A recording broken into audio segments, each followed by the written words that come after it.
working in the Greenpeace for 2 years as a project development officer, or in another way, as a campaigner in the climate and energy issues. I'd like to begin with a little introduction of the historical background of the institutions.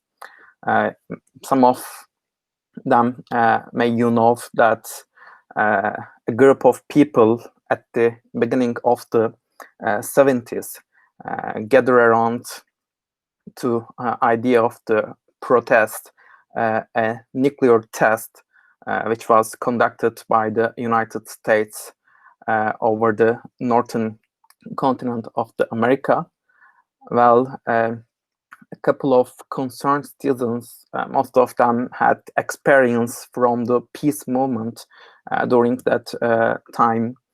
Anti-war movement was at the very famous and effective moments, and a couple of people turned their target into another catastrophic issue of the global world, which can matches with the environmental issues and the nuclear armament, which was a nuclear test site. And they took a ship by a sailman who gained their life by fishing. With an old boat, they go to the testing sites and present their demands about what's happening there in that time. And during this event, as a name of the Greenpeace was also emerged during the protest events, since they are coming out of the peace movement and dreaming of a green future. When they put together these two pieces, Greenpeace was born. While a couple of activists doing some non-violent direct actions during the 80s, on the other hand, the reflections of their work and their activism around the world was bigger than that they imagined, because during that mobilization event, they also had huge financial debts to cover the expenses of these protest organizations. And a couple of concerned citizens who helped to pursue the demand of the Greenpeace, they started a campaign to collect some financial contributions to help the activists who put their life in the front line of an environmental crime. This was this side of the story also was the beginning of the institutional emergence of the Greenpeace. Since then, we grow up almost like 27 national and regional NROs. That means the Greenpeace values and demands are being advocating in 55 different countries all around the world, with thousands of professional employees, and we have more than 2 million volunteer and supporters. So this is the G icons presents each national office around the world for Greenpeace. Well, since the Greenpeace defense for the environmental crimes and for environmental justice, one of the huge phenomenon of the existential crisis coming out of the global warming, which is a result of the human activities. Since the centuries, human operations was designed around fossil fuel industries. As a industrial developments take place around the centuries, we used to coal, oil, and as in the recently gas as a source of our energy demand, which ultimately causes what we called as greenhouse gases effect. The carbon emissions coming out of when we use the coal or oil during in an industrial process have been accumulating since the industrial age around the atmosphere of the Earth, and when this is exceeding the hot limits as a threshold, which we know of 350 ppm in the air, this will result in the changes of the climate by human effect. That's we call in another word is the result of the anthropogenic area. So this is the reflections of these accumulations we have been experiencing in the last 10 decades in a very hard and very difficult way, as what we know the natural disasters. But we should remove the part of the natural at the beginning, because we all know that those disasters are not natural anymore, because this is the scientific investigations and reports claims that this is the results of our addiction to fossil fuels. So we have been experiencing those extreme climate events as in the forms of floods, heat waves, and any other forms of the air movements. So this is, and we also pay the facing with those type of catastrophic fees with our own lives and monies. Recently, a report published that is collecting the cost of the disasters which took place during the 2020. And when you look at a couple of examples in the report, you can see the some record level of the distractions on our lives, such as I took notes, a couple of them. In India, there was a flood during the 2020, and more than 2,000 people lost their life. And the results of this event cost more than $23 billion financial cost. Another one took around the hurricane events and caused $41 million cost, and more than 400 people unfortunately lost their lives. And another effect of this kind of events, and millions of people have to be displaced from their own home because the habitats once they live became uninhabitable because of those disasters. So these are the main effects that we face in our now every day as a result of the climate change. So as a Greenpeace, to stop this existential crisis for the next 3 years, we have 3 fundamental goals: to mobilize the person to engage with the current crisis and make them to change the mindset of change the priorities of the power holders in the political structures. So objective 1 is the called hearts, minds, and feet for the climate. This is more about like the part I explained before. Well, one of the most criticism of the climate movement that we talk about issues in a more scientific, more terminological way. We use so technical terms that ordinary peoples cannot establish a link between their life and the climate crisis. So we should work on that to make it more visible and make them to more emphasize the issue that eventually change their mindset and affect their perhaps vote patterns. So another one is the, as we all know, the main reason of the climate crisis is the fossil fuels.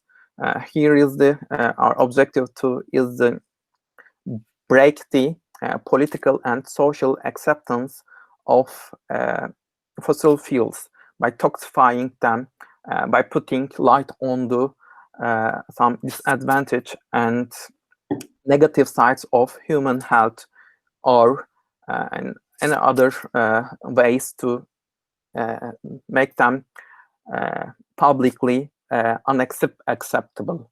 And lastly, since the beginning of the early 2000s, there is a huge development on urban management. We have been witnessing some decentralization process that increase the jurisdiction and power of the local authorities, because 2/3 of the industrial activities are taking place in the urban centers, and in parallel with that fact, 2/3 of the carbon emissions are producing in the urban areas. And the last objectives, we aim to mobilize urban citizens, urban dwellers, around the idea of declaring climate urgency by demanding their local authorities, while creating some new urban mobilizations which give leverage to realizations of some fundamental demands. So when we came into the Turkey office from the global scale, we fundamentally work on the objective 2, since the national government have been advertising and on national and local energy source as a coal. The coal is the #1 enemy as a climate forces in Turkey. While we are working on a demand, we came up with a campaign which have a preparation phase, which what we called a campaign project cycle. There are 4 fundamental phases in the cycle, which we will follow during the entire campaign. While we start with identifying the issue based on the global objectives and the current issues in the country, and then the design part are coming in the considerations. In these sites, we are put a little bit specific instruments in the campaign that define your target, your demand, which you have a target audience to mobilize. For that, sometimes we conduct in a nationwide perception analysis. In recently, we worked one of them with the Ipsos, or sometimes we do run some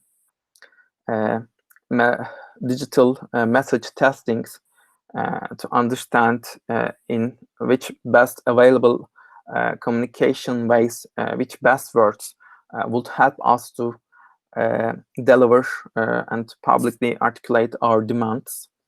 And then there are some a little bit boring technical stuff that we should also take into consideration of the legal risk assessments of any campaigns. And we should take into consideration of the partnership potentials. Well, as long as you created a mobilization including more than one institution, one stakeholder, it increases, empowers your capability to affect the policymaking cycles. So searching external partnership is another fundamental part of planning process. And then you set up a project team after you decided your target and demand. Usually project teams are consisted from different expertise, like on communication, digital, and fundraising departments. And then we go on the implementation sites.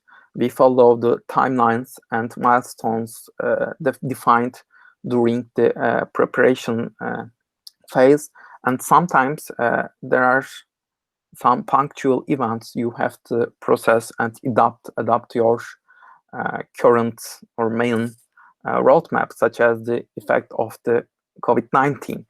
We should also have to consider and will be flexible to adjust our campaign into new reality. So, I have a small question. Yes. How long does it take to prepare and plan a campaign? How long does it take to conduct the campaign? It depends on the subject, on the context, political context. What are the timelines between the planning side and the execution side? Unfortunately, there is no certain defined time period to plan such a projects. If you have enough resources, such as if you don't have to run or prepare, launch another new audience research project in a nationwide, you can take action in a very short time. But if you have to do more research-based preparations, sometimes it takes time between 6 months to 1 year. It depends on the available source of the instrument that you should use during the campaign. Okay, thank you.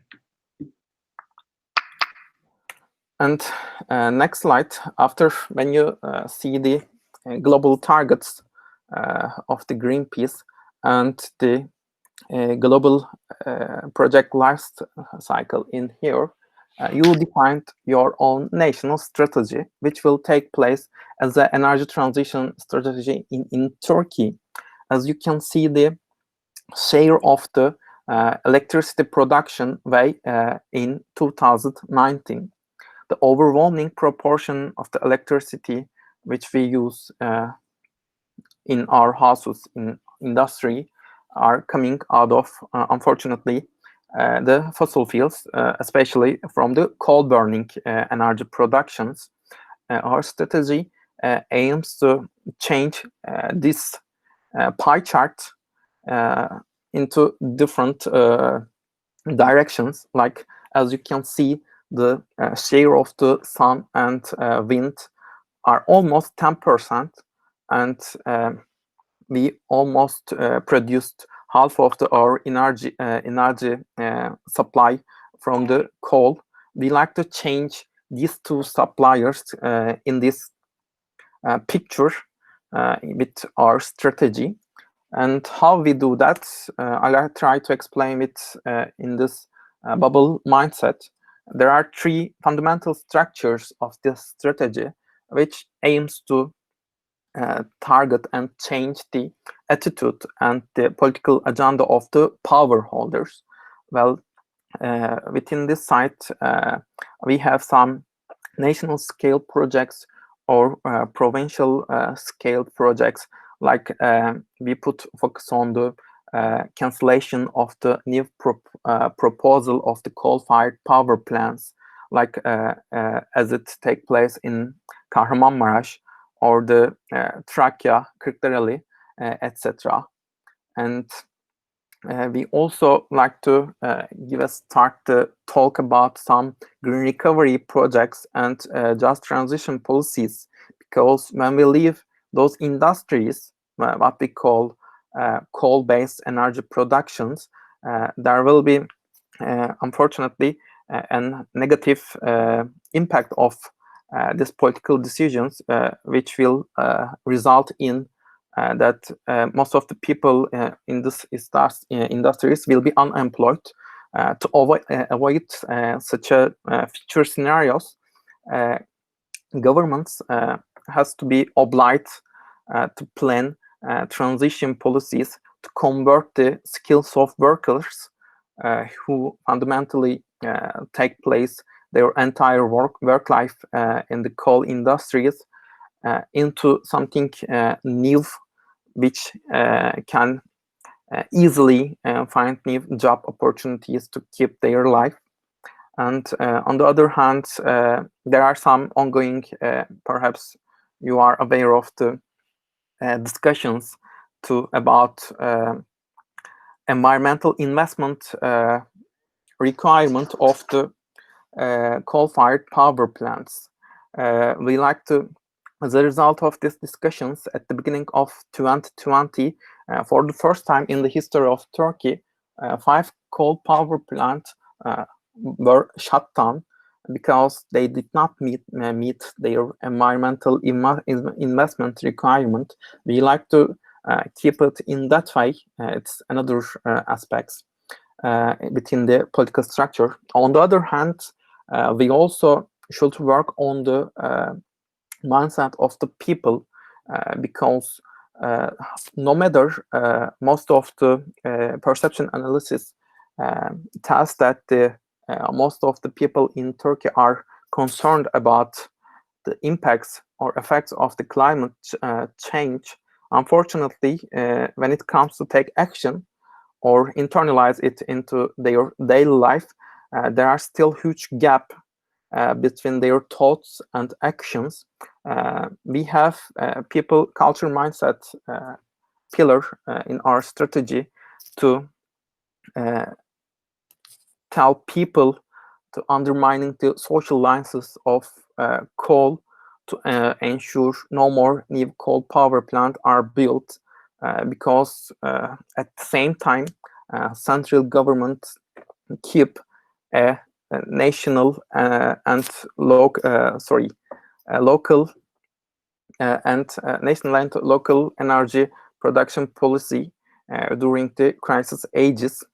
On the other hand, we are working on a creation of new urban movements, because when you consider the effects of the climate change, there are always some disadvantaged, very fragile groups in the societies, and one of them come forward as the students in the school zones, because one of the adverse consequences of burning coal in the energy production cause enormous emissions and air pollutants in the air, which ultimately put the average lifetime span of any individual, and the children are the one who at most risk to be exposed such an dangerous environments. We like to urge against such an invisible silent killer around the school zones, to try to make them to take actions to demand some clean air now policies from their municipalities or any other political officials. So on the other hand, there's political sides, people sides, and the financial sides of the energy issues. We are modeling some just transitional scenarios and working on the government subsidies on the coal industry, because when you take into the numbers, I will explain it in the next slides. Well, we can see that without any public subsidies, this old way of energy production is not efficient, and it is doomed to be abolished without any public subsidies. We try to break and blockade the government supports on those industries that by highlighting the it's against the some competition law in the energy industry, and as an economic asset, it's not efficient and profitable job market anymore. Gökhan, how is your relationship, or how do you establish a relation with the local grassroots groups who are advocating or campaigning against these coal-fired power plants? I mean, in different localities, in different provinces? Well, there are two ways of putting relationship between the grassroots and the Greenpeace offices. One way we approach to which we defined call provinces like Zonguldak, Kahramanmaraş. I will explain it in the next slides. That's one of the pillars of our campaigns, which we called investigations. Sometimes we go to take some samples or monitoring air quality in the areas. During those investigations, we have a chance to meet the local people and listen their thoughts and their feelings about living in the next door of the coal-fired power plant. That's one way we get in touch with grassroots resistance. In other way is that we generally takes some emails, some calls that giving us tips to inform us environmental crimes.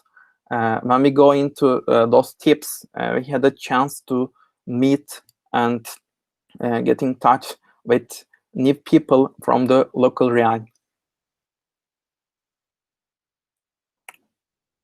Does it enough to cover your question? Yes, it's a two-way relation, I guess. Yes. Okay. Thank you. Well, in the implementation of your campaign, we have 5 fundamental pillars which help us and boost us to demand and one single demand against a target. Everything starts with a science, because our campaigns, most of them are designed by what we called data-driven approach. And it will help it along with the investigation parts. And then when you combine all of those pillars, we are coming at the last line as the communication.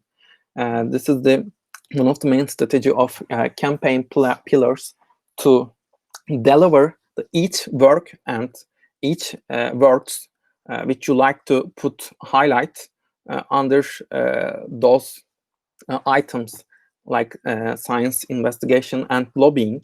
Your communication strategy actually has a very fundamental role in campaign, because that helps you to explain what you do under science, investigation, and lobbying to people without building some narrative and create some storytelling about the environmental issue which you work on.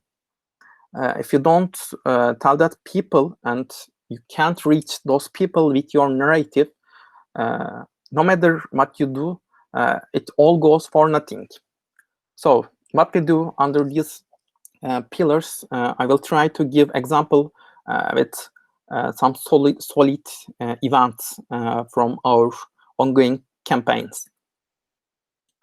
Well, as I have mentioned in the previous slides, this is the ice mountain model of our communication strategy. During a campaign, you produce thousands of briefings, writing blogs, and producing reports, positions, papers. They are all under the sea level, which it is impossible to see by any member of the societies, unless you make it clear with your narrative, with your stories, which will help you in this pathway that the press releases have very key role to share your thoughts on environmental conflicts. And in a digital world, of course, our social media accounts are our main tools to deliver and articulate any important info, development, or any other stuff to make available for our audiences. So under the science is everything what we do under campaigning, because especially in a country like Turkey, it is hard to access some official data, regular and official data, not just in any environmental indicators, as in overall,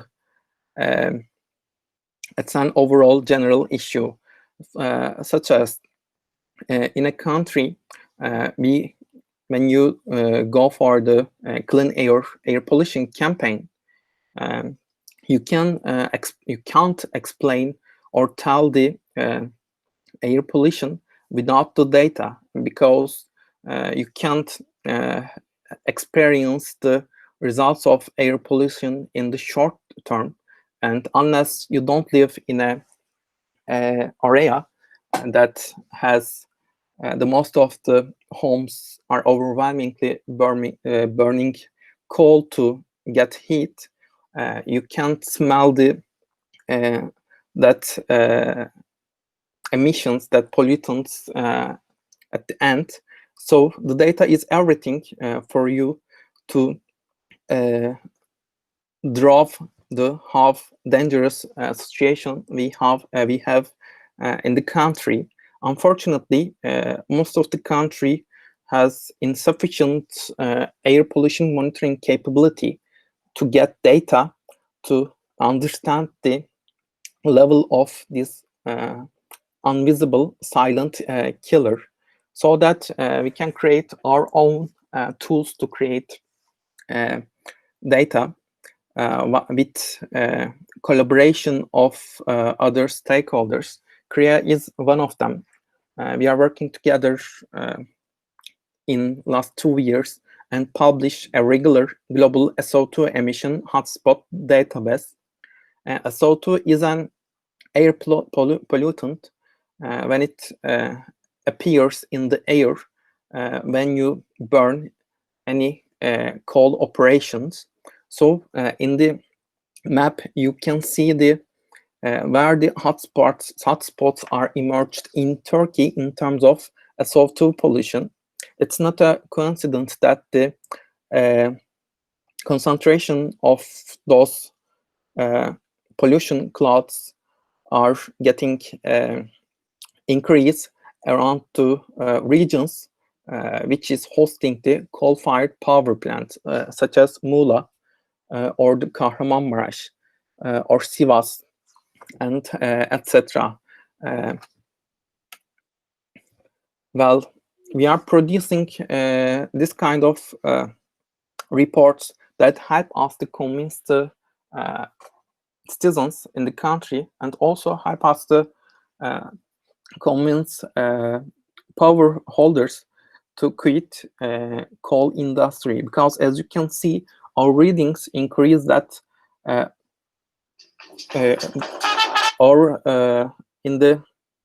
there's a constant and general decrease in the productions of the SO2 based on the coal.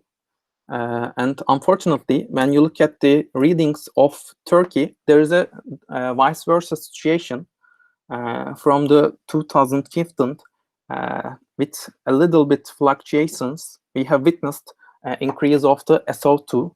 That there's one single reason behind that table. While all the world's governments putting into action to quit coal and planning coal phase-out policies, on the other hand, in Turkey, beginning of the 2015, we increased our coal-based electricity production by 10%. Well, when you increase your share of the coal in the energy production, as a reflection of that, as a result of it, you can see the high levels of emissions coming out of these sources. And this is a scientific, very solid proof of that we are on the wrong side of the current trends.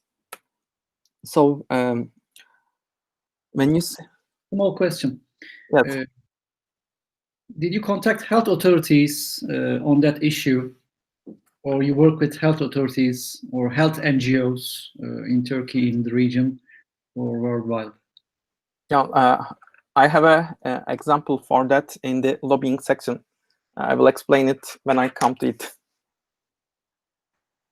Well, this is another output of the report that we have 2 coal regions in the list that 4th hottest SO2 pollutions and 5th hottest SO2 pollution in the world, which located in Muğla and Kahramanmaraş. Unfortunately, we are hosting the most polluted areas of the SO2 pollution in the world.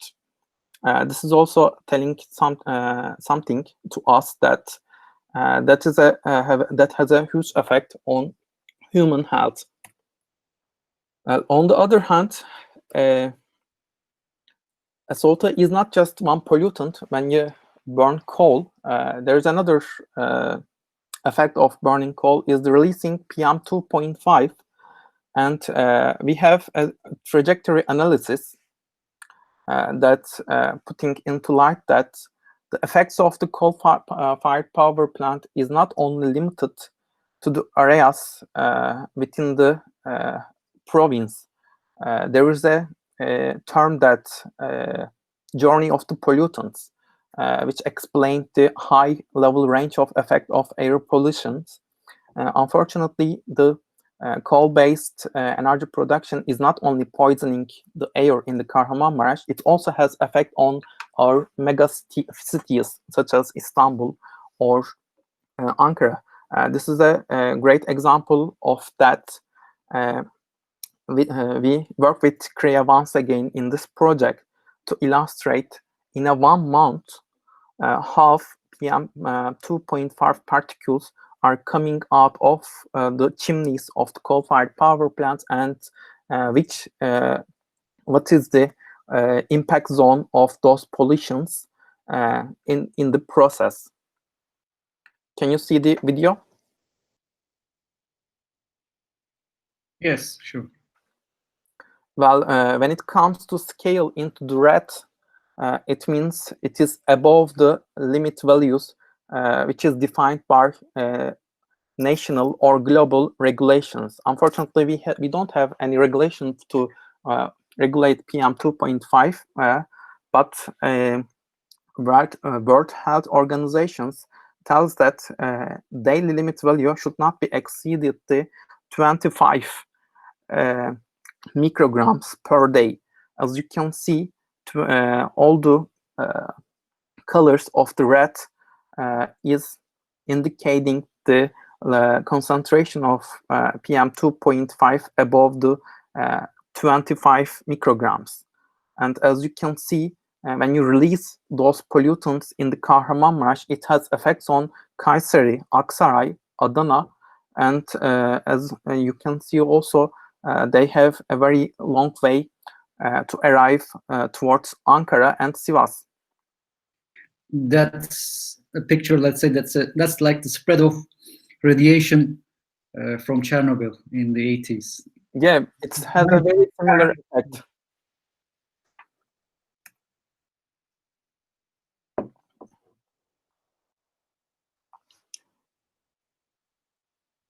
This is another. I'm trying to switch the slides. I guess I put the same video. Yeah, it comes in again and again. Now you have changed. No, not now. Yes, we had another trajectory analysis for Muğla. Unfortunately, I can't manage to put it into slides. So we'll keep explaining the investigation sites of the campaigning. As I have mentioned at the beginning, when you don't have any available source of information which help us to increase the power of any demand, we go our own data generation tools. One of them is using the NASA satellite, as I show you on the map projections. Another one is to, under the investigation, and that's the working with some independent environmental labs, which has official recognition of the central government in Turkey.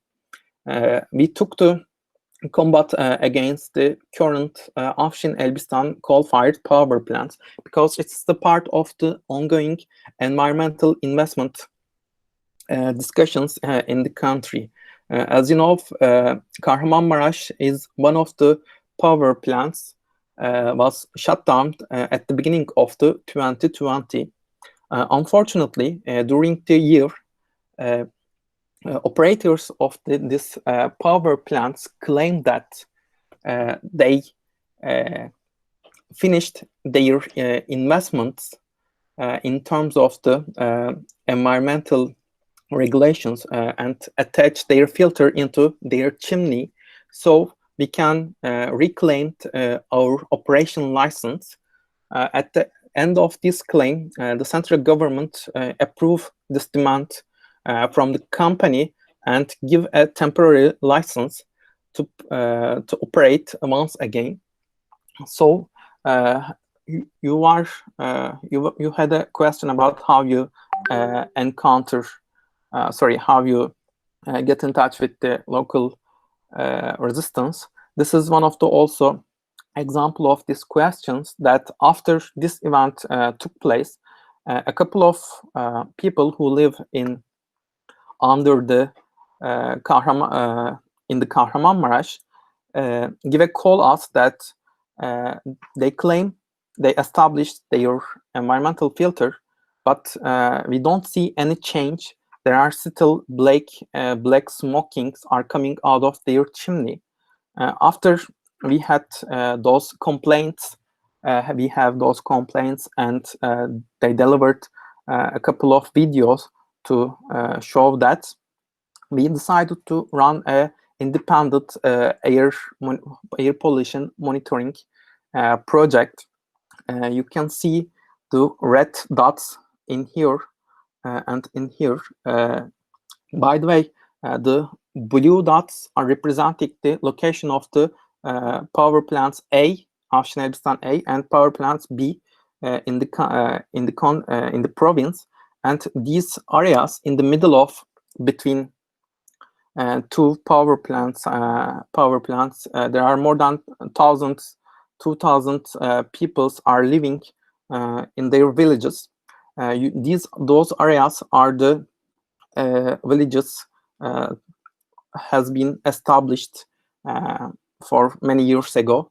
So we put one monitoring station at a point in here in a village, and we put another one in here, and conducted 1 month monitoring to see that is it true that, as they claim, they put their filter on the chimneys. So you can see this is a sample tube for the SO2, and those are the monitoring machines to getting samples of air to see the concentration of PM2.5 and PM10 in the air. At the end of the project, unfortunately, we saw just opposition of the company claims that there are still limit exceedance in the province according to European Union and World Health Organization standards. Those bars are representing the results of the two different monitoring sites in the province. And you can see the orange line is defining the limits for the World Health Organization, and green line is representing the limit value for the European Union. And the results of our own projects are indicating that the concentration of those air pollutants are above of the both institutions. And unfortunately, we still have no national regulations to monitor PM2.5.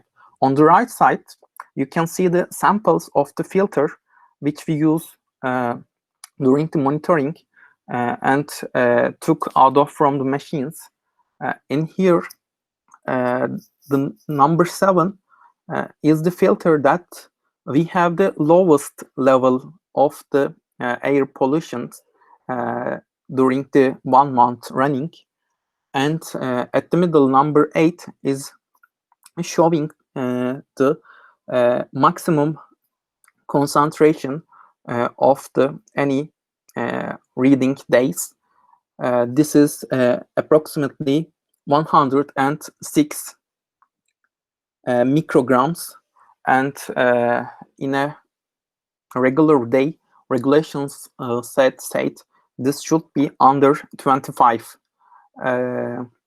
micrograms. We can see the 4 and 5 times greater than the regulations that give us the guidance. And at the beginning, you can see it's getting darker and darker, all the filters.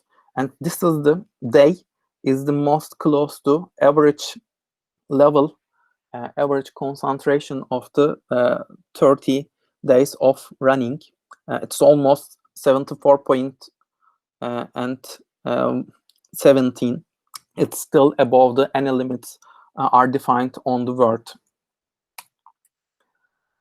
On the other hand, the investigation is not only limited to readings the air pollutants on the airs. We also took samples from the rivers, from the lands, to get analysis of that any dirty industry or any dirty way of energy productions, to show how it has impacts on the environment.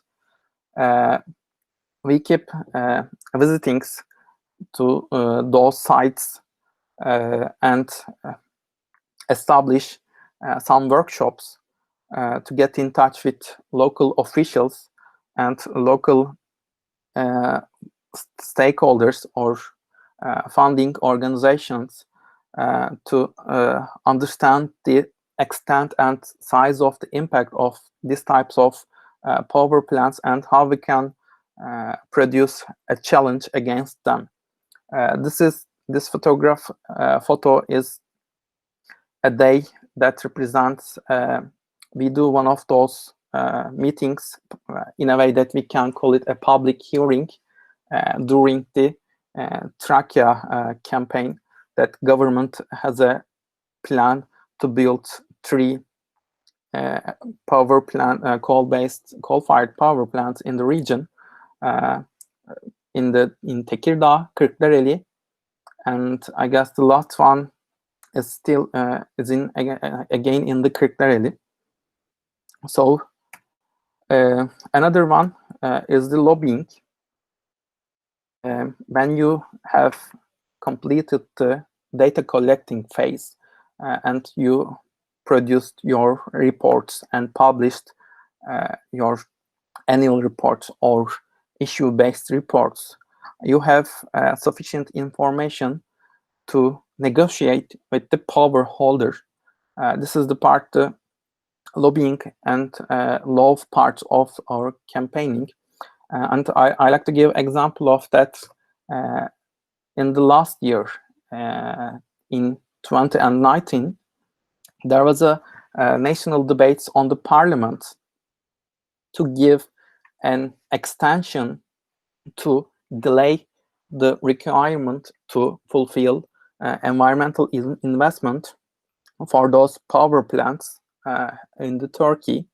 So we run a collective campaign along with other environmental organizations, from health to environment, and we keep visiting the members of the national parliaments and try to explain our demands and show them our reports that have those dirty and old power plants have negative impact on human health, and we cannot have luxury to give them another term, another 2 years, to let them poisoning and killing our health and nature. Gökhan, a small question.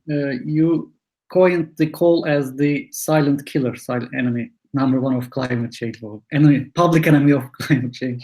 Yeah. So, who is your main target? I mean, in terms of fossil fuels, is the Ministry of Energy or private fossil fuel companies? Well, as a policy change, we have to put the Ministry of Energy at the table. Unfortunately, the power and jurisdiction to shut down those power plants are in the area of the Ministry of Environment. So usually in any campaign, when we put health effect and environment effect on the campaign, we take Ministry of Environment as a target. As in the case of the Article 50, by the way, this article of the regulation has failed to pass thanks to who was agree with us on our debates in the parliaments. After that, the shutdown of the 5 power plants followed by this voting at the end of the year of 2019. And as in this case, Ministry of Environment was in charge of the putting seal on the power plants. So, question: these power plants yes, in Muğla, are they state-owned or private-owned companies? They run by who? Well, within the scope of the Article 50, there is only one power plants are running by the state. They are in the Kahramanmaraş, but a couple of years ago, along with Muğla and other power plants in Kütahya, Zonguldak, and a couple of other regions has undergone a privatization process and sold out to private companies. So Muğla has been operating by a private company for now.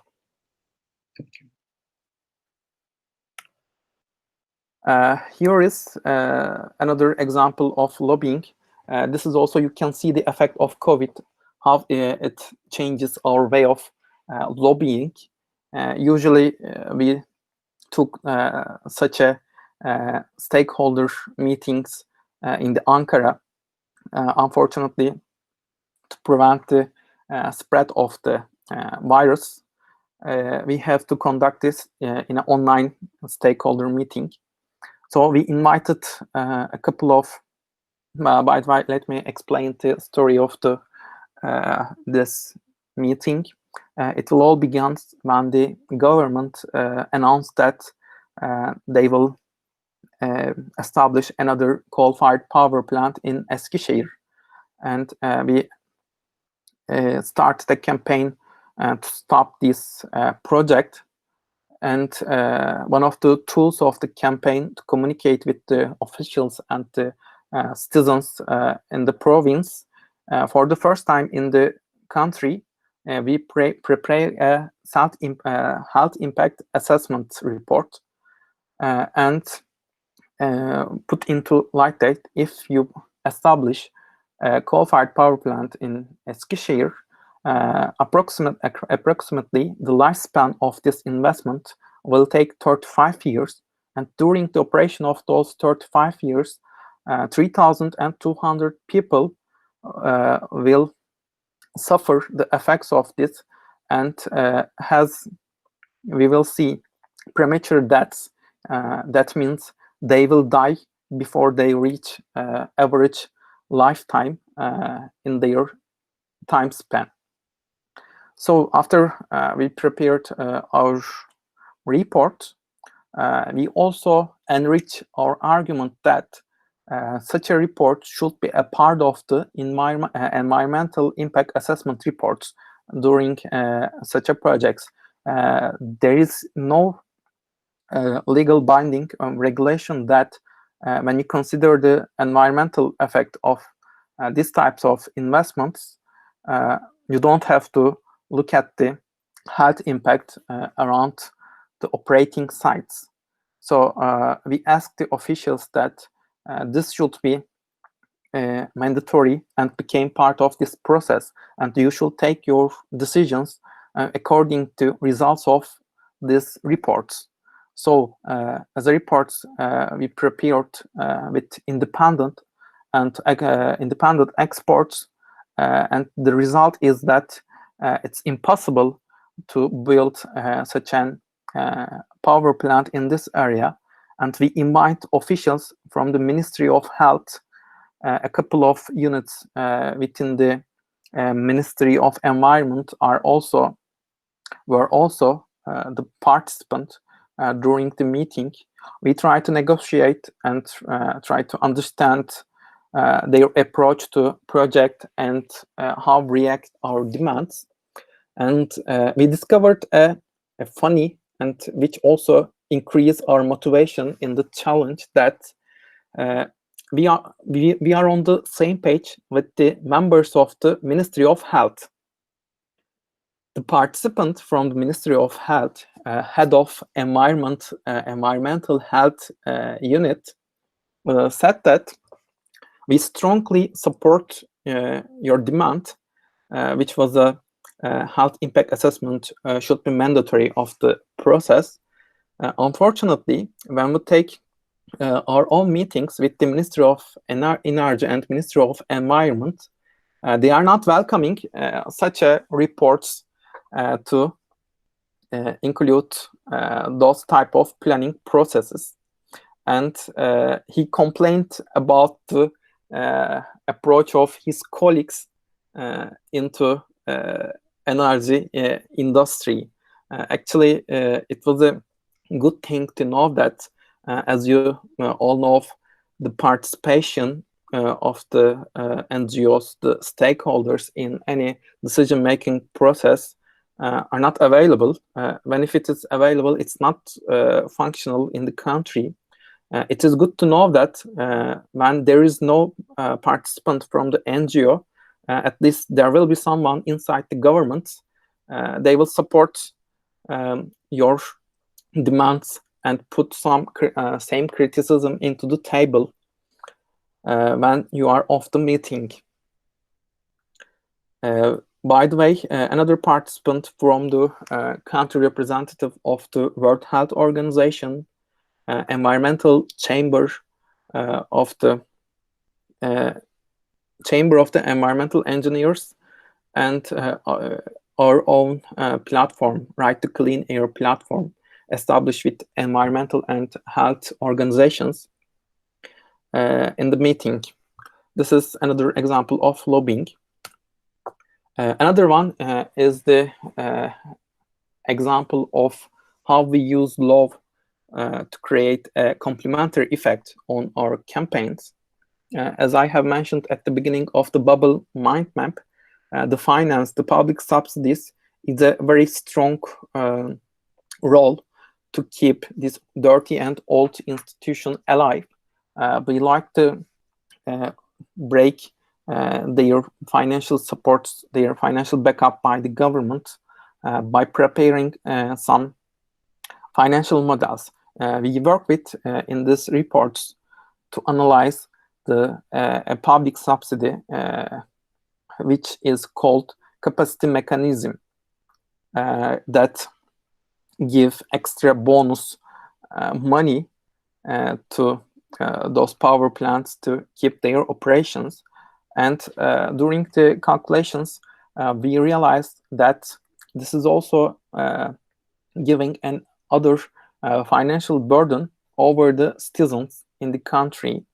The cost of the public subsidies of capacity mechanisms are taking from the electricity bill of the consumers, electricity bill of the citizens.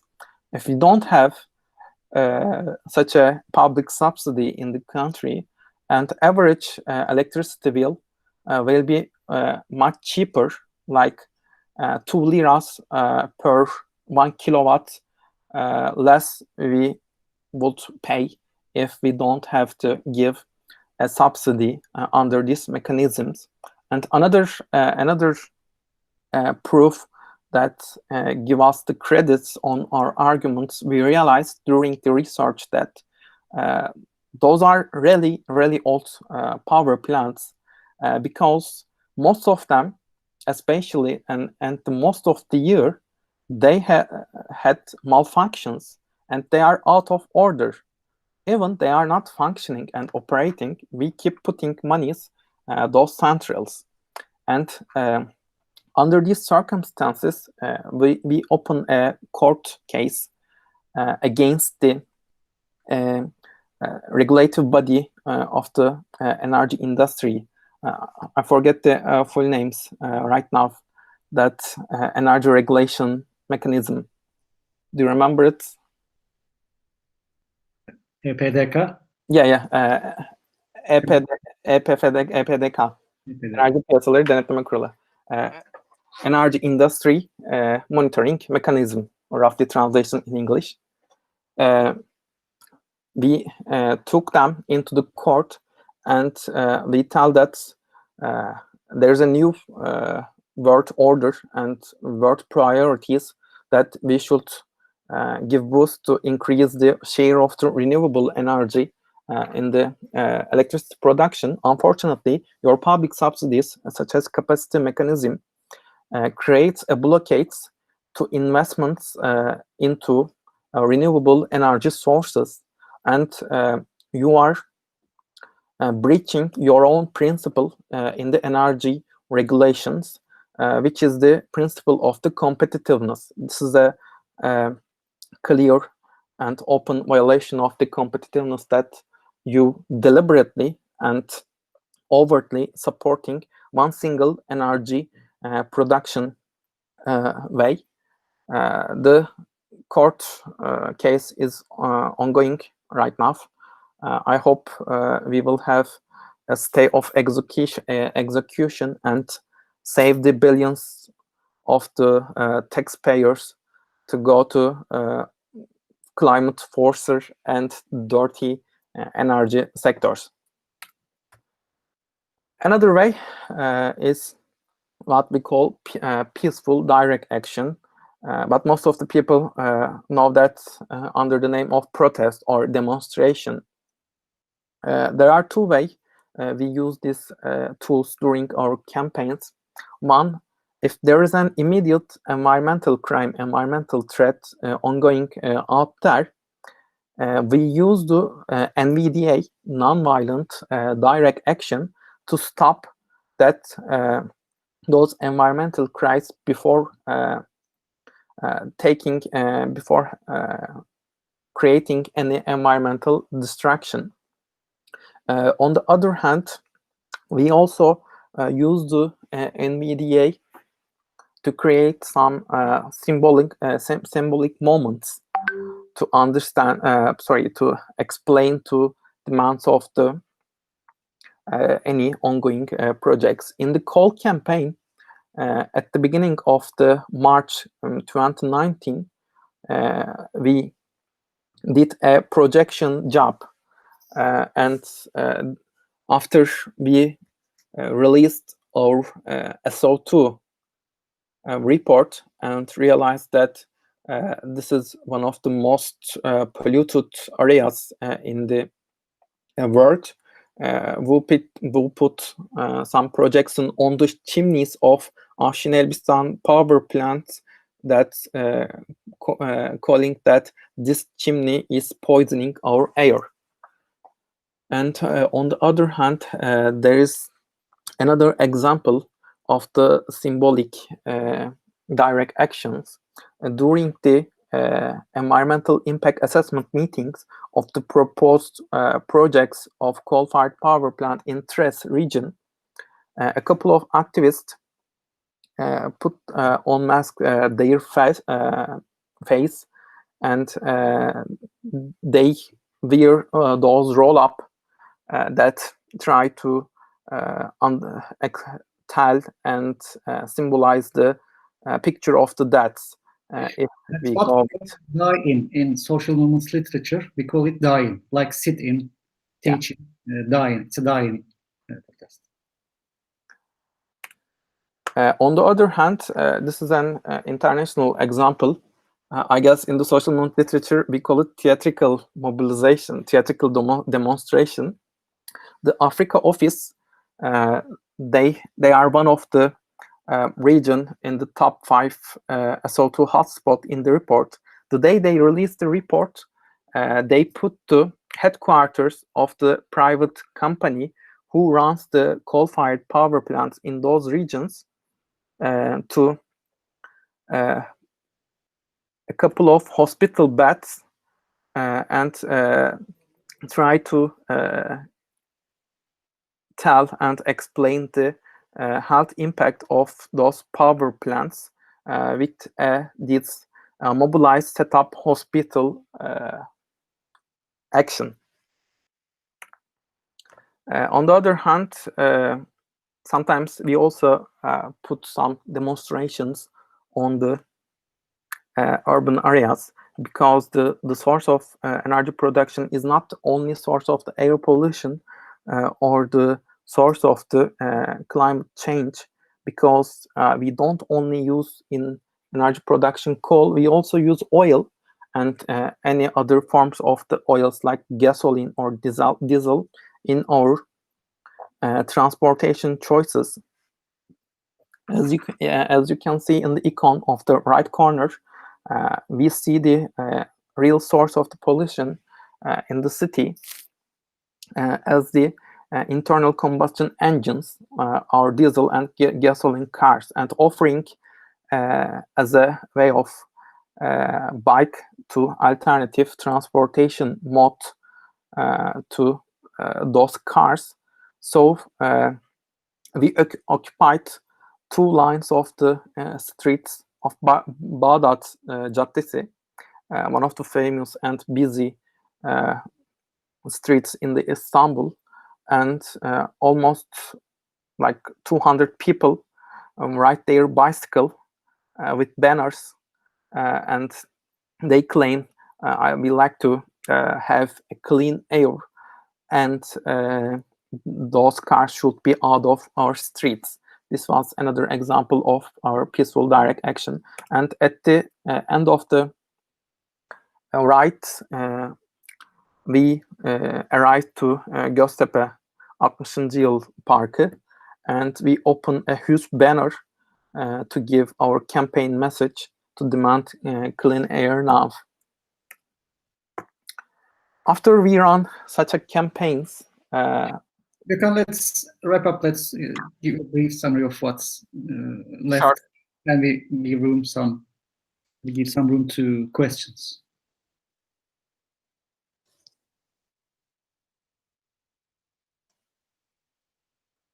Is there any question? No, you can finish, and then I'll. Okay.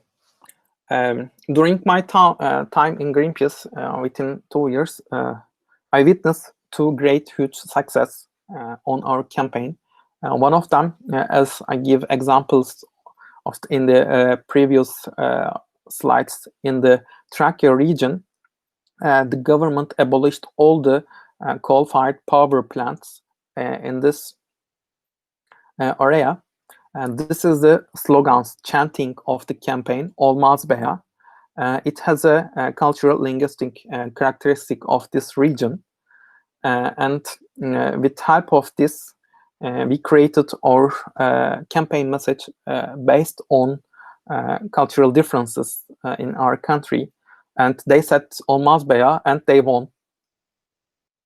Another example of the success story during my time in Greenpeace is the abolition of the Article 50, which has a delay to power plants to have their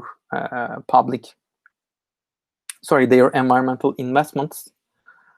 So during a heavy and collective societal oppositions, while using all available sources from research to court cases, and then lobbying activities in the main parliament, I like to tell a funny story. During those lobby activities in the discussions of Article 50, if you don't have appointments to meet any members of the national parliament, you can't reach to their office room, their courthouse. You can't pass the main doors. Thanks to a couple of members of the parliaments who also are known in the advocacy of the environmental rights, informally give us their clearance cards, which have give us to pass those doors and access to peoples who was about to vote the destiny of those power plants. And it has actually give us a great flexibility to reach and to talk to members of each political parties in the parliament. And thankfully, they are agree with us, and they would vote to decline to offer to give an exemptions to those dirty and old power plants. Well, I guess that's all I can tell from my side. Thank you very much, Gökhan. We have some questions. Hurshit is raising his hand, I guess.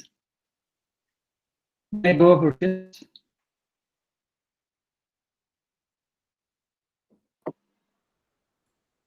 Good afternoon, Mr. Gökhan. Good afternoon, Professor. Can you listen to me? Yeah, sure. So first of all, I want to say thank you very much for this interesting presentation. It was, I got a lot of knowledge, and other my classmates, I think they got a lot of knowledge about these issues, coal issues, which is happening in Turkey. And my question, I will not go deeply about these issues, climate change. I will just want to ask you, this 2020, this year, with coronavirus, we saw decline in global CO2 emission for 7%. And also, as you are a member of Greenpeace organization, can you tell me that what's this uniqueness of this organization, which we cannot find in other NGOs in the world? And also, in the beginning of your presentation, you introduced about this organization, history of this organization, how they started, how it changed in the scale, in the world scale, how this organization became bigger, and how do you see the future of Greenpeace organization? As you are a member of this organization, inside of this, how do you see these campaigns, these policies of Greenpeace organization? Can you please briefly to familiarize us? Thank you very much in advance. Thanks for the questions. Well, first of all, about the unique side of the organization is coming from the power of the people. We put priorities of the people on the table, not the priorities of the company benefits or profitable industries. And during the COVID-19, the low level of air pollution give us a picture that a world which we visualized, which we dreamed of with our supporters, with the peoples, and it shows us the picture that a world that based on clean and sustainable energy sources should be look like. And also, on the other hand, we saw during this COVID-19 a comfort zone produced by the current system. We are not so sure about that. We really need all the mechanism, all those tall buildings, energy infrastructures, and transportation ways that we can live without them. We can solve that. And in terms of the future of the Greenpeace, well, as in the theories of the administrations, well, first of all, it's all red tape issues taking place around the organizational decisions at state level. This will challenge by the invention of the new public management. And after that decades, we enter a new era that give the participation of the third sectors, which is NGOs, which increase our capabilities. What we can do before that, based on the global and the national trends, unfortunately, currently we are discussing another bill, another proposed bill has passed recently in the National Assembly, which gives some restrictions to operations of the civil society institutions in Turkey. As long as the shrinking room of the participation modes decrease, our operation will ultimately affect it negatively. But we always come with new and creative way of tactics like MBDA to block those suppressions and any kind of other situations. A small, I would like to comment on Khurshid's questions and Gökhan's response. The uniqueness of Greenpeace comes when we look at the 70s. It has a unique side of, let's say, mixing the direct action methods and points to the environmental crimes where they happen in the middle of oceans. I mean, they are chasing the whale hunters, they were chasing the ships for nuclear testing. Okay, they were chasing the, let's say, polluting pipelines coming from, let's say, factories, and they were witnessing the environmental crimes in its source, and they were witnessing and they were showing the world that what's been happening in terms of, let's say, environmentally degradation, ways of private companies, states, or whalers, poachers, whatever it is. We have a question in Turkish. Excuse us, Khurshid. Atilla soruyor. Dünyada iklim değişikliği ve hava kirliliği konusunda samimi ülkeler var mı? Varsa bunlar hangi ülkeler? Çıkarları mı ön planda? Yoksa samimi ülkeler varsa bunlar kim? Yani bizim açımızdan henüz samimi bir ülke olarak tanımlayacağımız herhangi bir taahhüt göremedik şu ana kadar.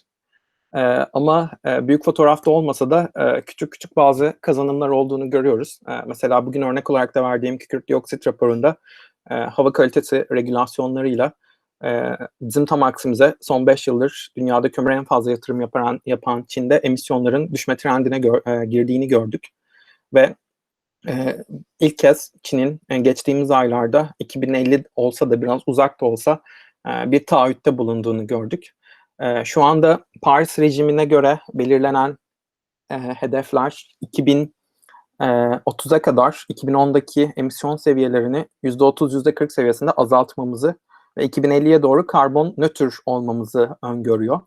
Ancak şu andaki business as usual mantığıyla devam ettiğimiz bu süreçte verilen taahhütlerin pek de dişin kabuğunu doldurur cinsten olmadığını görüyoruz ki nitekim Çin'in verdiği taahhüt de 2050'nin çok ötesinde 2060'a dayanıyordu. Onun dışında her ne kadar azalan hava kirliliğinden bahsettiğimiz günlerden geçsek de Covid-19'da bir başka rekor seviyede ppm'le karşılaştık. Bu Şubat ya da Nisan aylarında atmosferdeki karbon yoğunluğunun seviyesi 415'e yükseldi. Endüstri öncesi çağa göre en yüksek seviyeyi gördü ki bizim bu seviyeyi, bu felaketlerin önüne geçebilmemiz için 350'nin altına çekmemiz gerekiyor. Aşağıya gitmek yerine sürekli yukarıya gittiğimizi görüyorsak karbon yoğunluğunda atmosferde pek de samimi olduğunu söyleyebileceğimiz ülkelerin varlığından bahsedebilmek biraz zor. Teşekkürler Gökhan. Any questions, comments? Ozan el kaldırıyor. Merhabalar. Merhabalar Gökhan Bey. Teşekkürler katıldığınız için. Ben samimiyet demişken Atilla bunun üzerine bir soru sormak istedim. Çalıştığınız kurumun samimiyetiyle ilgili herhangi bir şüpheniz var mı? Onu merak ediyorum. Çünkü çok fazla kez Greenpeace'in yüzleştiği birçok suçlama oldu. Ben de birkaçını takip edebildim. Tabii sürekli olarak takipte değildim. Şu an ne durumda bilmiyorum. Ne kadar aklandı, ne kadar aklanmadı. Bu kurumla ilgili Greenpeace'le alakalı samimiyet konusunu nasıl değerlendirirsiniz çalışan biri olarak? Teşekkür ediyorum. Yani bu konuda benim herhangi bir şüphem yok. Muhtemelen bahsettiğiniz şu meşhur sürekli bizim de karşımıza gelen BP ve Shell hisse senedi vakaların case'lerinden bahsediyorsunuz. Bunlarda da daha önce 2000'lerin başına ya 99'da ya da 2000'de olmuştu. NVDA başlığı altında bazen farklı yöntemler, yaratıcı yollar arıyoruz. Bunun yansımalarından bir tanesiydi aslında orada. Destekçilerimizden aldığımız herhangi bir mali desteği kullanmadan, kar elde etmeden çekilen yatırımın iade edileceği taahhüdüyle bankadan alınan bir krediyle Amsterdam ofisiydi sanırım. Shell'den katılımcıların toplantılarına giriş hakkı elde edebilmek için o dönemki parayla $250.000 bir hisse senedi satın aldı. Bu sadece bizim kirli endüstri sahiplerine karşı ulaşmak için kullandığımız bir araçtı. Orada Shell'in yatırımlarını petrolden uzaklaştırıp yenilenebilir enerji sektörüne karşı yöneltmesi için oradaki shareholder'larla iletişim kurabilmek için kullanılan sadece tek seferlik bir stratejiydi. Daha sonra bu proje sonlandırdıktan sonra hisseler satıldı ve kredi tekrar geri ödendi. Herhangi bir kar amacı güden bir durum söz konusu olmadı. Ama bu defalarca her seferinde bizim karşımıza getirildi. Çünkü söylediğimiz bazı şeylerde haklı olduğumuzu devletler de biliyor, hükümetler de biliyor. Ki bu yüzden Fransa'daydı sanırım. Fransa'da Greenpeace'in işleyiş yapısını, iç yapısını öğrenmek için, anlamak için hükümetin çalışan kılığı altında istihbarat ajanlarını yolladığını biliyoruz. Bu tür vakalarla da karşı karşıya kalıyoruz. Ya, sürdürdüğümüz çevre mücadelesine dair benim herhangi bir şüphem yok. Sadece bazı kalıplara uymak zorunda kalıyoruz hareket alanları için. Ulusal mevzuatlar gereği olsun. Bunlar kötü niyetli insanlar tarafından farklı yönlere çekilip bizim önümüze bir blokaj olarak koyulmaya çalışılıyor. Shell örneği de bunlardan sadece bir tanesiydi. Teşekkürler. Evet, soru, yorum Atilla soracak. Ben dinlerken kaçırmış olabilirim, kusura bakmayın. Türkiye'de lobi çalışmasıyla etkilenen bir proje proje yapılması engellendi mi veya bir projenin yapılmasına ön ayak olundu mu? Ben onu merak ettim Greenpeace tarafından. Yani sunumda da verdiğim örnekte benim çalıştığım süre boyunca madde 50 bunun en güzel örneğiydi. Yasanın meclis komisyonlarında tartışılmaya başlamasından tutun da ana salonda oylamaya geçilmesine kadar sadece Greenpeace ve Greenpeace üyeleri değil, orada 350 Orkun Türkiye ofisi de vardı, WWF da vardı, TEMA da vardı, pek çok halk sağlığı kuruluşu da vardı ve biz oradan milletvekilleriyle pek çok kez bir araya gelip bu konuyu enine boyuna tartışma şansı bulduk ki bazı ilginç durumlarla da karşı karşıya kaldık. Mesela hükümet tarafından genellikle bizim talebimiz bu kömür termik santrallerin kapatılması yönünde oluyor. İlk merhaba deyip girdiğimizde konuşmalardan bir tanesine yine santrallerin kapanmasını mı istiyorsunuz dediklerinde aslında bu seferki talebimizin bu yasanın geçmemesi ve çevre yatırımlarının tamamlanması yönünde olduğunu söylediğimizde karşı tarafta şaşırmıştı, ezberleri bozulmuştu. Bu konuşmaların, görüşmelerin ardından mecliste hükümet desteğine rağmen yasanın geçmemesi lobi faaliyetlerinin başarılı olduğuna dair güzel bir örnek. Çok teşekkür ederim. Bir de şeyi soracaktım. HES'ler, hidroelektrik santraller hakkında düşünceniz nedir? Hidroelektrik santrallerle ilgili Türkiye ofisinde herhangi bir çalışmamız yok. Bu konuda İRENA'da ve Uluslararası Çevre Ajansı gibi enerji politikalarına hakkında belirli çalışmalar yapan uluslararası kurumlar hidroelektrik santralleri ne yazık ki yenilenebilir enerji biçimi olarak tanımlıyor. Biz ne yazık ki bununla aynı fikirde değiliz. Kaynağının yenilenebilir olduğuna dair de şüphelerimiz var. Çünkü özellikle Türkiye'nin Karadeniz yöresinde pek çok küçük ölçekte kurulan HES'in kuruttuğu derelerden bahsediyoruz ki su krizinin ortasında bir dünyada su kaynaklarını bu şekilde kullanmak oturup düşünmemiz gereken bir şey ve ortada bir kuruyan dere ve debi hızı düşen nehirler oluyorsa o kaynağın pek de kendisini yenileyebildiğinden bahsedemeyiz. Bir diğer durum da sadece su kaynaklarını azalttığı yetmiyormuş gibi bu tür projelerin bölgede yarattığı çevresel tahribatı da göz önüne almamız gerekiyor. Sadece karbon üretmiyor diye belirli bir enerji biçimine yönelmemiz körü körüne doğru olmayacaktır. Nitekim aynı şekilde rüzgar enerjisi santralleri de yeşil alanları katledip bizim karbon emisyonunda en fazla karbon yutakları oluşturan ciğerlerimizin katledilmesine neden olacaksa o da alternatif bir çözüm olarak konuşulması gereken bir enerji biçimi olmadığını düşünüyoruz. Teşekkürler Atilla, teşekkürler Gökhan. Bir soru var Tolga'dan. Hükümetlerin gerekli desteği gösterdiğini düşünüyor musunuz? Bu destekleri arttırmak için yapılan girişimler sonuç veriyor mu?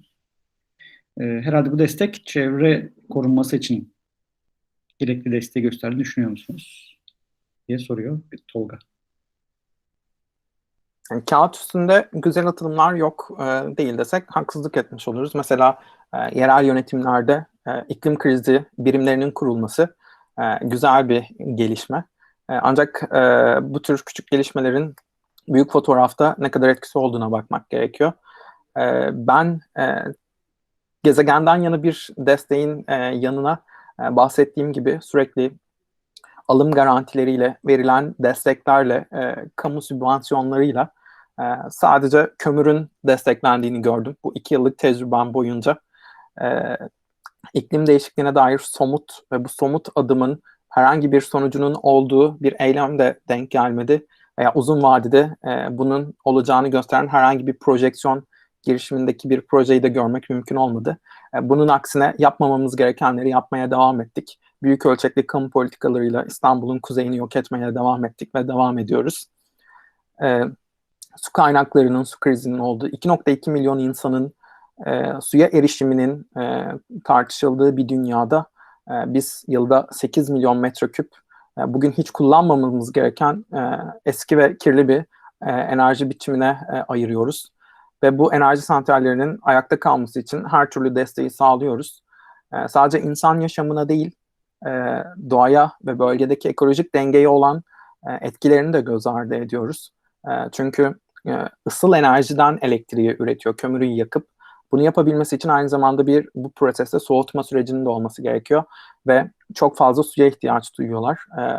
Santralde kullanılan, çekilen bu su aynı zamanda alıcı ortamlara tekrar deşarj edilmek zorunda kalıyor atık su olarak. Ve bu santrallerin olduğu göletlerde, nehirlerde pek çok kez toplu balık ölümlerinin de olduğunu gösteriyor. Sadece toplu balık ölümleri değil, bu kirli atık suların kimi zaman Çanakkale örneğinde veya Zonguldak örneğinde olduğu gibi içme suyu şebekelerine karışma riski de konuşuluyor, tartışılıyor ve bununla ilgili çeşitli şikayetler yükseliyor. Ama günün sonunda oturup baktığınızda bütün bu olumsuzluklara, bütün bu şikayetlere rağmen o santraller hala çalışmaya devam ediyor. Teşekkürler Tolga, teşekkürler Gökhan. Evet, başka soru, yorum eklemek istediğiniz bir şey var mı arkadaşlar? Ben bir kuraklıkla ilgili son ne demek istersin kapatmadan önce? Hem Türkiye'de hem dünyada hem İstanbul'da kuraklıkla ilgili ciddi alarmlar söz konusu. Bunlarla ilgili ne demek istersin?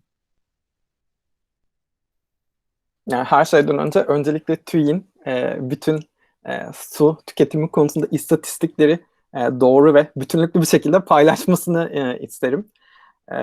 Ne yazık ki bu konuyu konuşmak için suyu nerede tükettiğimize baktığımızda doğru ve düzenli veriye ulaşımın sorun olduğu diğer pek çok alanda olduğu gibi bu konuda da sorunlarla karşı karşıya kalıyoruz. İlk önce biz suyu nereye, nasıl, ne kadar harcadığımızı ne kadar biliyoruz? Bu konuda soru işaretleri var. TÜİ'ye göre en fazla termik santrallere harcıyoruz. Ama Devlet Su İşleri, Çevre ve Şehircilik Bakanlığı'na göre en fazla suyu tarım alanında tüketiyoruz. İlk önce bunun bir ortadan kalkması gerekiyor. Su krizi konusunda da, yani su krizi aslında bir iklim krizidir. Bunun neden olduğunu doğru iklimden bağımsız düşünmemek gerekir. Yıllarca bizim kömürü, doğalgazı ve petrolü kullanmamız, atmosferde karbon yoğunluğunu yükseltmemiz çeşitli aşırı iklim olaylarıyla sonuçlandı ki bunlardan bir tanesi de sıcak hava dalgaları ve gezegenin sıcaklığının sürekli yükselmesi. Yükselen sıcaklıklar su kaynakları üzerinde bir baskı oluşturuyor ve buharlaşmaya neden oluyor. Bunun dışında uzun vade dışında kısa vadede de büyük ölçekli kamu projeleri ve diğer benzeri faaliyetlerimizle sınırlı ve azalmakta olan kaynakların üzerindeki baskıyı arttırıyoruz. Artık yukarı enlemlerde gözlenen olaylar yavaş yavaş bizim orta enlemlerde, Türkiye'de yer aldığı enlemlere doğru kayıyor. Bu da bizim yavaş yavaş biraz yarı kurak iklime doğru gitmemize neden oluyor. Uzun vadede bunun önüne geçmemiz için gezegenin sonunu getirecek faaliyetlerden vazgeçmemiz gerekiyor. Kısa vadede ise arazi kullanımına dikkat etmemiz gerekiyor. Çünkü yeşil ormanlar toprağın suyu tutma kapasitesi için oldukça önemli bir işleve sahip. Değişen iklim ve yağış rejimleri, desenleri nedeniyle artık 3 günde yağacak yağmur 3 saatte yağıyor. Ve o 3 saatte yağan yağmuru observe edecek, çekecek bir bitki örtünüz yoksa, siz kentlerden oluşan beton yığınları içinde yaşıyorsanız, o su tutulmadan olduğu gibi denizlere veya kanalizasyon sistemleriniz ayrı değilse yağmur sistemleriyle kirli suya karışıyor. Dengeyi yağan yağmurlarla ve kar örtüsüyle sağladığımız bir ekolojik sistemde gezegeni ısıtmaya devam ettikçe daha fazla sel olacak. Daha fazla sel oldukça kurak iklimde daha az suyu tutacağız ve bu sadece kuraklık bizim suyla olan faaliyetlerimizde değil, diğer aşırı hava olaylarıyla da baş başa kalmamıza neden olacak. Geçtiğimiz aylarda Ankara'da gerçekleşen kum fırtınasının oluşmasının tek sebebi havadaki bazı bulutların etkileşimi değildi. Aynı zamanda o bölgede uzun zamandır bir yağışın olmaması ve kurak, çorak bir toprak yapısına sahip olması da oradaki kum fırtınasını tetikleyen unsurlardan bir tanesiydi. Suyun olmadığı zaman bir yandan insan hayatı tehlikeye girecek. Su yoluyla bulaşan hastalık riskleri, halk sağlığı krizleri ortaya çıkacak. Öte yandan da bizim yüz yüze kaldığımız aşırı hava olaylarıyla, felaketlerle tekrar yüzleşmemiz, bu coğrafyaya uzak olan afetleri tecrübe etmemiz için ön şartları hazırlayacak. Çok teşekkür ediyorum Gökhan. Bugünkü toplantımızı burada sonlandıralım. Oldukça farklı konulara değindik. Enerjiden suya, kuraklıktan üst şemsiye iklim değişikliğine. Sen hem Greenpeace çerçevesinden bunu anlattın, hem bir eski öğrencimiz olarak, hem eski araştırma asistanımız olarak sana teşekkür ediyorum. Çalışmalarında başarılar diliyorum. Bizlerin de yapabileceği bir şey varsa öğrencilerimizin buna katkı sunmak, bölümümüzün buna katkı sunmak, buna her zaman hazırız. İşbirliklerine de açığız. Diyerek sana çok teşekkür ediyorum. Varsa eklemek istediğin son bir şey. Ben teşekkür ederim davet için. Tekrar önümüzdeki aylarda, bir sonraki dönemde görüşmek üzere diyelim. Çok teşekkürler. Herkese sağlıklı günler öncelikle. Ve çevrenin korunduğu, iklim değişikliğine dikkat edildiği, Covid krizinin atlatıldığı daha sürdürülebilir günlerde inşallah belki yüz yüze de buluşmak üzere. Herkese iyi akşamlar. Kendinize iyi bakın.